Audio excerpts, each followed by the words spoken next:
Телефон Poco X3 NFC приобрел на старте продаж в сентябре, молниеносно за неделю доставили и уже 19 сентября стал пользоваться, тестировать и настраивать под себя. В этом видео я расскажу обо всех аспектах Poco X3 и о своем двухмесячном опыте эксплуатации. До этого у меня был и есть топовый смартфон 2018 года Samsung Galaxy Note 9. Будет немного сравнений и в конце вы узнаете, зачем я купил Poco, имея мощный Galaxy Note 9 на Snapdragon 845. Так что усаживайтесь поудобнее, наливайте чай, кушайте вкусняшки, наслаждайтесь обзором Poco X3 NFC и качественным видео рядом. Приятного просмотра! У Xiaomi есть три бренда смартфонов – это Mi, Redmi и Poco. Последней моделью Poco является доступный смартфон Poco X3 NFC, который можно купить за 15-18 тысяч рублей на 64 гигабайта памяти или за 20-22 тысячи рублей на 128 гигабайт. Оперативная память у двух версий составляет 6 гигабайт. На выбор доступно два цвета – синий кобальт и серый сумрак. Мне достался цвет синий кобальт, так как на старте продаж телефон Poco в цвете серый сумрак пользовался особой популярностью, его разобрали за 10 минут. Задняя крышка выполнена из прочного многослойного глянцевого поликарбоната. Гигантский переливающийся логотип Poco говорит о том, что дизайнеры чутка поработали, заполнили пустующее место. На такой панели собираются отпечатки пальцев, поверхность гладкая и скользкая. Силиконовые чехлы вряд ли улучшат внешний вид телефона, но Poco X3 NFC явно предназначен для использования с ним. Такой чехол входит в комплект. Модуль камеры Poco X3 необычный, визуально сведен к окружности, выступает из корпуса на 2,4 мм. Модуль размещен по центру, поэтому телефон не раскачивается на столе при нажатии на экран. Рамка представляет собой комбинацию пластика и металла. На правой грани телефона есть качелька регулировки громкости и кнопка питания, на которой находится сканер отпечатков пальцев. И это очень удобно по сравнению с Note 9, где сканер находится на задней панели. Приходится тянуться пальцем. Емкостный сенсор хороший, работает быстро и четко, даже если палец влажный. Например, на Note 9 есть проблемы с разблокировкой, если палец влажный. Есть один недостаток такого размещения сканера на Poco X3 – это ложное срабатывание в кармане, после чего смартфон просит ввести пин-код. Но если в настройках зайти в пункт пароля и безопасность и в способе распознавания выбрать вместо касания нажатие, проблема будет решена. Также есть режим в кармане, но эффекта от него в этом случае не будет. На левой грани расположен слот для карт. Туго втискивается, слот гибридный, вы можете использовать либо 2 nano-SIM, либо 1 nano-SIM и microSD размером до 256 гигабайт. По краю имеется резиновый уплотнитель. Внизу расположен порт USB Type-C с поддержкой OTG, но без видеовыхода. Передать картинку по кабелю на ТВ не получится. Имеется разъем мини-джек 3,5 мм для проводных наушников, отверстие основного микрофона и решетка основного динамика. На верхней грани расположено отверстие, которое служит для улучшения передачи звука, исходящего из разговорного динамика. В паре с динамиком на нижней грани создают стереозвук, отверстие микрофона для шумоподавления и отверстие инфракрасного порта. На лицевой панели вверху расположилась решетка разговорного динамика, там же находится индикатор уведомлений. По сравнению с предыдущими моделями заметно уменьшили размер фронтальной камеры, которая превратилась в маленькую точку. Рамки вокруг экрана не крупные, но заметные, дисплей занимает почти 85% площади лицевой поверхности, что, конечно, далеко не рекорд. Впечатляющая для бюджетного телефона, Poco X3 NFC имеет рейтинг IP по пыли и водонепроницаемости, хотя это только IP53, что означает, что телефон защищен от пыли и может справиться с брызгами воды. Тем не менее, такая защита наряду с экраном Gorilla Glass 5 обеспечивает Poco X3 NFC разумный уровень защиты от ударов, падений и брызг. Также дополнительно наклеена защитная пленка с завода, но она без олеофобного покрытия. Пленка слегка мешает при управлении телефоном жестами, но с чехлом этот нюанс исчезает. Дополнительно заказал вот такое стекло на экран и на блок камер. Ссылка в описании под видео. На канале есть ролик о защитных стеклах, как их выбрать, на что обратить внимание и так далее. Ссылка тут и в описании под видео. Размер телефона 76,8 мм в ширину и 165,3 метра в высоту. Толщина 10,1 мм. Весит данный аппарат 215 грамм. По сравнению с Samsung Galaxy Note 9 разница в толщине и весе ощутима. Приятнее держать Note 9. Ширина и высота почти идентичны. На канале есть видео о распаковке Note 9 на Snapdragon 845. Заказывал я его на AliExpress. Силиконовый чехол в комплекте жесткий и пару раз спасал от падений. Кнопки регулировки громкости нажимаются комфортно, без усилий. Имеется заглушка для порта USB, и это хорошо, так как выход из строя такого порта частый случай от попадания в него пыли и грязи. Но из-за этой заглушки не очень удобно подключать кабель одной рукой, нужно придерживать.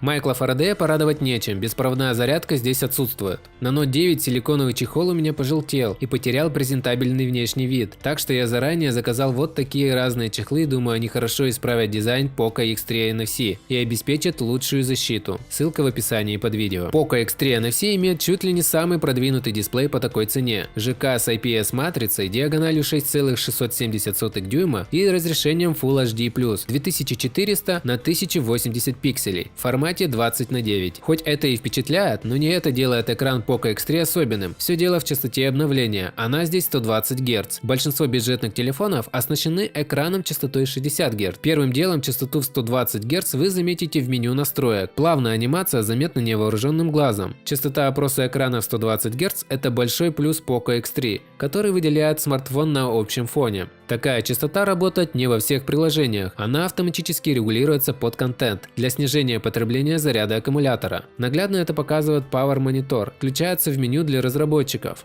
В интерфейсе, браузерах, мессенджерах стабильные 120 Гц, в приложении YouTube 60 Гц, при воспроизведении видео в 30 кадров в секунду будет 30 Гц. В ручном режиме можно включить либо 60 Гц или все 120 Гц. Также хорошо, что большинство популярных мобильных игр уже поддерживают повышенную частоту обновления, далее мы это протестируем. Довесок к этому частота опроса сенсора здесь 240 Гц, это означает, что экран смартфона считывает 240 раз в секунду ту область, которую мы касаемся нашими пальцами.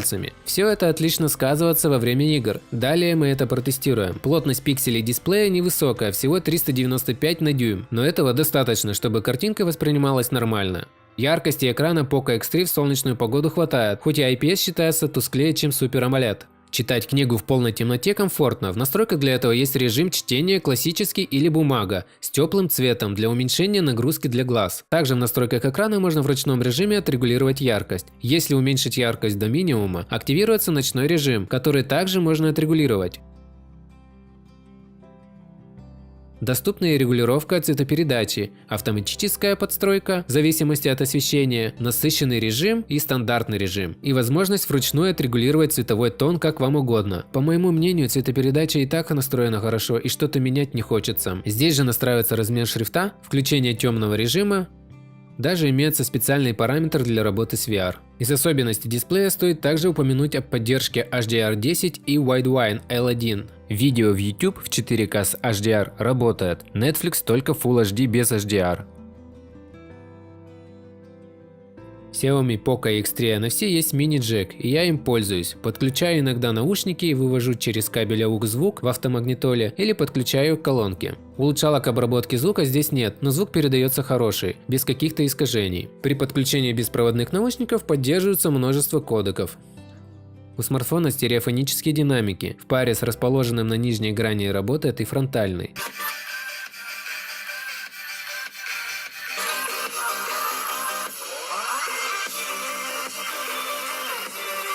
Звук громкий, насыщенный. Задняя панель при прослушивании музыки вибрирует. Если положить телефон без чехла на стол полностью, то добавляется чуток бас.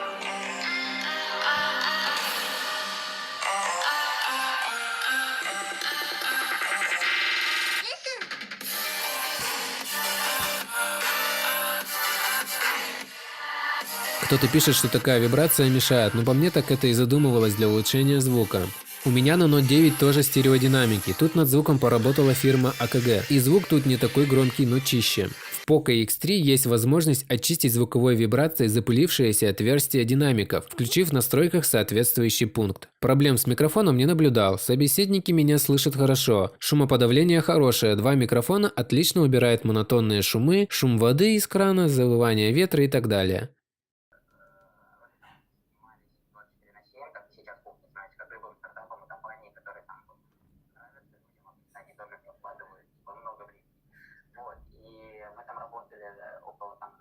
При минимальной громкости разговорного динамика хорошо слышно собеседника не только мне, но и окружающим. Ну и пусть слушают, это не проблема. Чаще для разговора использую беспроводные наушники. Из коробки Poco X3 работает на MIUI 12.01 с Poco Launcher версии 2.0, но без особых изменений, со стандартной оболочкой смартфонов Xiaomi, которая основана на Android 10.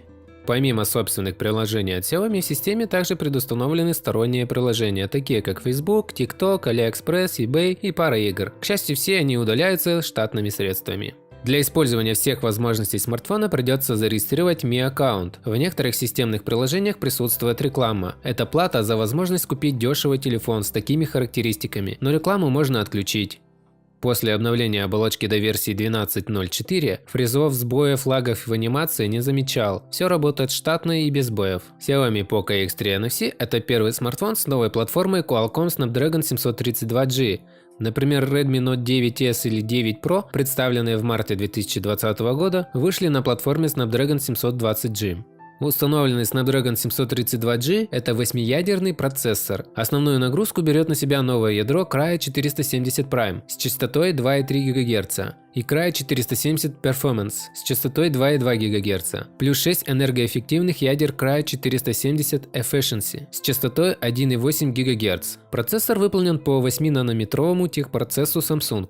Графический процессор тот же, что и Snapdragon 730G, Adreno 618, но разогнанный на 15%. Флеш-память у Poco X3 NFC стандарта UFS 2.1 обеспечивает быструю скорость записи и чтения. Такой стандарт памяти используется с 2017 года. На данный момент есть более быстрый UFS 3.1. Оперативная память 6 ГБ в обоих версиях. Тип памяти LPDDR4X. Энергоэффективная и быстрая, все летает. Для улучшения тактильной отдачи установлен качественный вибромотор. Это хорошо ощущается в играх. Играешь в какой-нибудь экшен, где стрельба, движуха, в руки идет тактильная отдача от вибромотора, плюс от звука задняя панель вибрирует, часик поиграешь, а потом тремор рук ловишь. Отдача мощная, но не как на геймпаде. Мне это нравится, в Galaxy Note 9 такого нет, по понятным причинам.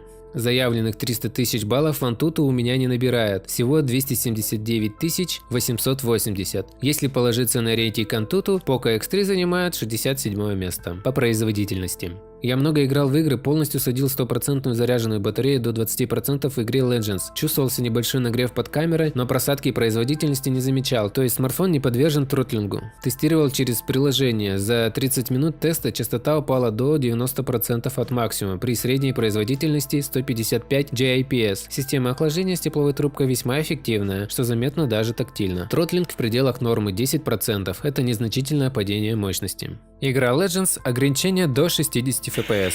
При ультра настройках 30-50 FPS.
Большинство хорошо оптимизированных игр идут на максимальных настройках, работают плавно, сохраняют при этом постоянную частоту кадров. Температура в наиболее требовательных играх не такая низкая, как заявляла компания, но FPS не проседает.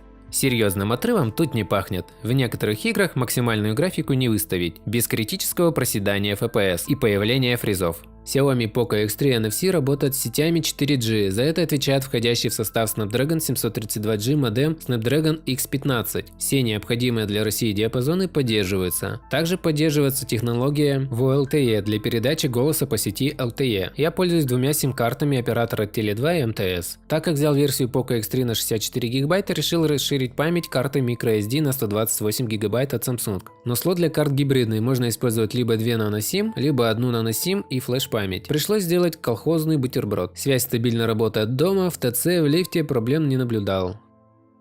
Симки я покупал на сайте Мегасимка, так как там дешевые тарифы, которые не купишь в МТС или Теле2. Например, у меня сим-карта МТС для интернета 4G, без лимита и без ограничений по скорости, всего за 260 рублей в месяц. Качаю игры, смотрю YouTube, Netflix в лучшем качестве и нет необходимости следить, ограничивать или пополнять интернет-трафик. Ссылку на данный сайт оставлю в описании под видео. Видео с YouTube и Netflix не подтормаживают.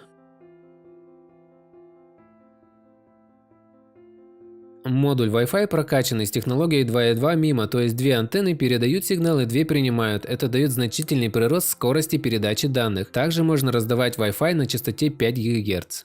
Bluetooth-версия 5.1 с низким энергопотреблением. Беспроводные наушники подключаются без проблем, передача сигнала стабильная. Разумеется, в Poco X3 есть NFC. Через приложение Google Pay добавил банковскую карту, разблокируем телефон, наводим на терминал. Оплата проходит, не нужно запускать приложение. ИК-порт для Xiaomi привычная практика, ставят практически во все свои смартфоны, позволяет использовать смартфон в качестве пульта управления для техники. Через приложение Mi Pult добавил свои устройства в комнате и лежа на диване управляю всей техникой. В кафе можно выбирать любую программу на ТВ или музыкальном центре, или отключить над собой кондиционер. Навигационный модуль поддерживает GPS, AGPS, GLONASS и другие. Подключается к спутникам быстро даже при холодном старте. Xiaomi Poco X3 NFC получил аккумулятор емкостью 5160 мАч. На первый взгляд кажется, что с этой батареей можно забыть о подзарядке минимум на 2 дня, но это не так. Огромный IPS ЖК экран в 120 Гц режиме при использовании навигатора, WhatsApp, YouTube, кулридера, камеры, немного игр держит всего лишь сутки. Например, Galaxy Note 9 с аккумулятором на 4000 мАч с таким же размером экрана, но на 60 Гц при такой же интенсивности использования хватает на 1,5 дня. Хотите, чтобы телефон дольше работал, ставьте в режим 60 Гц и хватит на 1,5-2 дня. С поддержкой системы быстрой зарядки с комплектным адаптером мощностью 33 Вт, Poco X3 полностью заряжается за час, и это очень быстро. Poco X3 NFC оснащен 64-мегапиксельной основной камерой с датчиком Sony IMX682 с хорошей светосилой 1.9. При такой диафрагме должны получаться хорошие ночные фото. Это единственная камера, поддерживающая ночной режим и автофокус. Оптической стабилизации нет. Сверхширокоугольная камера на 13 мегапикселей с диафрагмой 2.2, угол обзора 119 градусов. Автофокуса в такой камере нет. Макрокамера 2 мегапикселя, диафрагма 2.4 и 2-мегапиксельный датчик для оценки глубины сцены и размытия фона в портретном режиме с диафрагмой 2.4 и LED-вспышка. Селфи-камера оснащена 20-мегапиксельным сенсором с диафрагмой 2.2. Переключение между режимами осуществляется смахиванием влево или вправо, и все доступные режимы, кроме макро, находятся на этой панели. В режиме фото кратность увеличения 1 используется основная камера, снимает по умолчанию в разрешении 16 мегапикселей. Нажимая на 0.6 в дело вступает сверхширокоугольная камера, возможный зум от 0.6 до 0.9 без возможности фокусировки. Двухкратное масштабирование производится за счет кропа с 64 мегапиксельной картинки основной камеры. Оптического зума нет, цифровой зум от 1 до 10. На противоположной стороне видеоискателя есть переключатель режима вспышки, выбор режима HDR,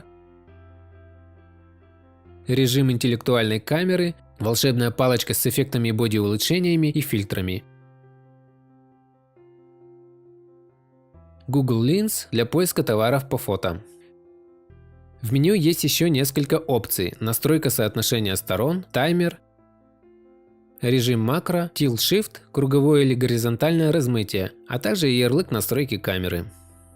В режиме видео 0.6 все так же используется сверхширокоугольная камера. Пишется видео в разрешении 720 пикселей 30 fps, 1080-30 или 60 fps и в 4К 30 кадров в секунду. Зум от 0.6 до 2.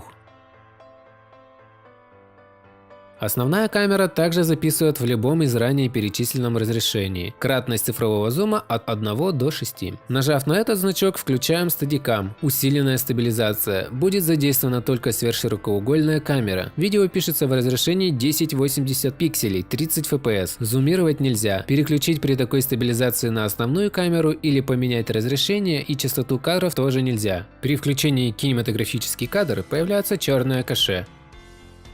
Макро снимается в разрешении 720-30 fps. Отслеживание объекта снимается на сверхширокоугольную камеру в разрешении 1080-30 fps. В режиме профи можно переключаться между основной камерой, сверхширокоугольной и макросъемкой. Возможно принудительно перейти на сверхвысокое разрешение 64 мегапикселя. Тут же расширенные настройки, баланс белого, фокус, выдержка, ISO и экспозиция. Из интересного это возможность сохранять фото в формате RAW, без всевозможной обработки. В режиме портрет доступно боке, то есть размытие заднего фона с наложением различных шаблонов. Можно поменять величину диафрагмы от 1 до 16, улучшить изображение путем сглаживания и добавить всевозможные фильтры. Фото можно делать как на основную камеру, так и на фронтальную. Такое фото получается с умелым разделением объектов от фона и естественным размытием. Также есть принудительное включение разрешения основной камеры на 64 мегапикселя. Повторюсь, что в обычном режиме основная камера снимает лишь в разрешении 16 мегапикселей. Тут можно включить фотоспышку и добавить эффекты. В пункте «Еще» скрываются множество режимов. Ночь доступна только при фотосъемке, задействуется основная камера. При съемке телефон нужно удерживать неподвижно 3 секунды. Режим видеоклип снимает видео 15 секунд. Панорама снимается на основную камеру, телефон нужно держать вертикально. Документы просто улучшают изображение текста. В режим влог выбираем шаблон из имеющихся 7 штук. Далее снимаем серию нескольких секундных видео. На выходе получаем мини-клип. Классный режим для того, чтобы поделиться мини-клипом в соцсетях.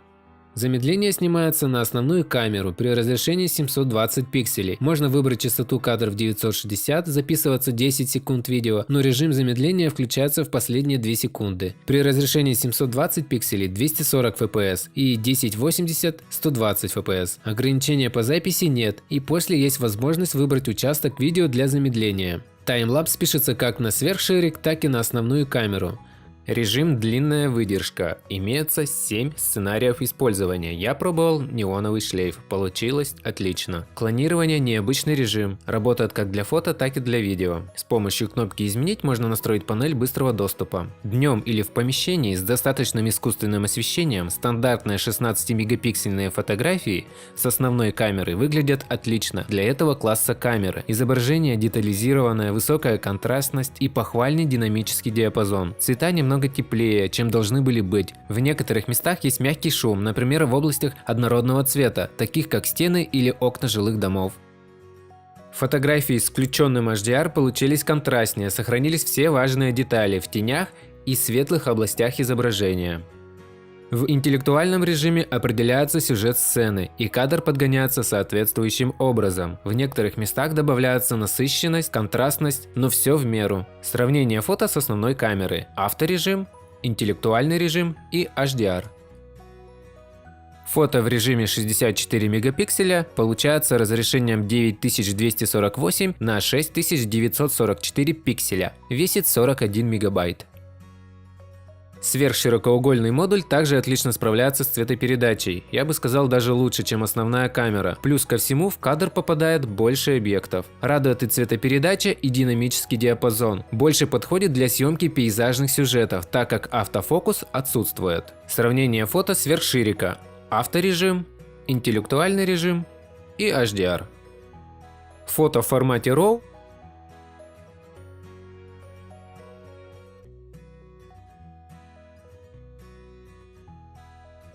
очень понравились снимки с основной камеры при слабом освещении. Деталей достаточно и изображения не очень размытые, но шумоподавление часто смазывает многие мелкие детали. В 64 MP качество тоже хорошее. В режиме ночь осветляется вся сцена, из-за этого яркость в освещенных участках поднимается. В таком режиме более сильное шумоподавление, чем на обычных фотографиях, и оно полностью стирает мелкие детали. Но в этом режиме ночные снимки получаются лучше. Фотографии отлично смотрятся. В интеллектуальном или HDR режиме добавляются приемлемые улучшения.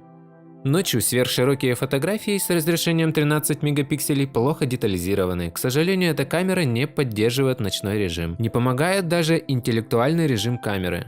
Ночное фото в формате RAW с многочисленным шумом. В фотошопе это уже не исправить.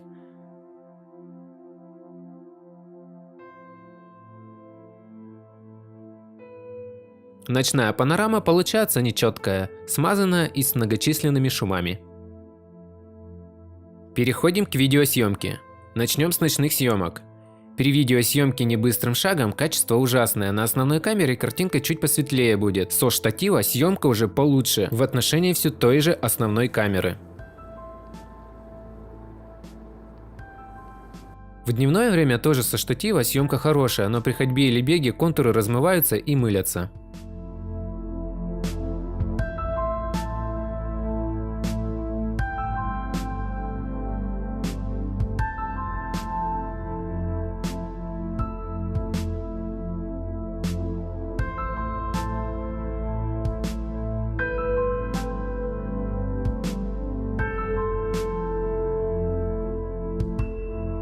Poco X3 NFC предлагает отличный набор характеристик в обмен на довольно демократичную сумму. Несмотря на низкую цену, этот смартфон у Xiaomi получился очень сбалансированным и даже получил современный чипсет Snapdragon 732G в придачу к 120 Гц дисплею и очень быструю зарядку 33 Вт. Большинство игр запускаются на максимальных настройках и FPS не ниже 60, но есть и требовательные игры к железу. Играть можно, но на минимальных настройках. Камера хорошая в данном ценовом сегменте, с множеством полезных режимов съемки. Я был удивлен, что столько режимов завезли для этого средней ценовой категории телефона. На Galaxy Note 9, который стоил на старте 50 тысяч рублей, нет такого изобилия режимов съемки. Минусы, конечно, есть, но за такую цену для меня только один главный минус. Это то, что данный телефон я покупал не для себя, а отцу в качестве подарка на день рождения. 2 месяца как прошло от дня рождения, все никак не могу расстаться с этим телефоном. Пришла пора прощаться, как с телефоном, так и с вами. Ролик-то уже закончился. Подписывайтесь на канал, ставьте палец вверх, пишите свои комментарии, занимайтесь спортом, не болейте, не тупейте. Пока!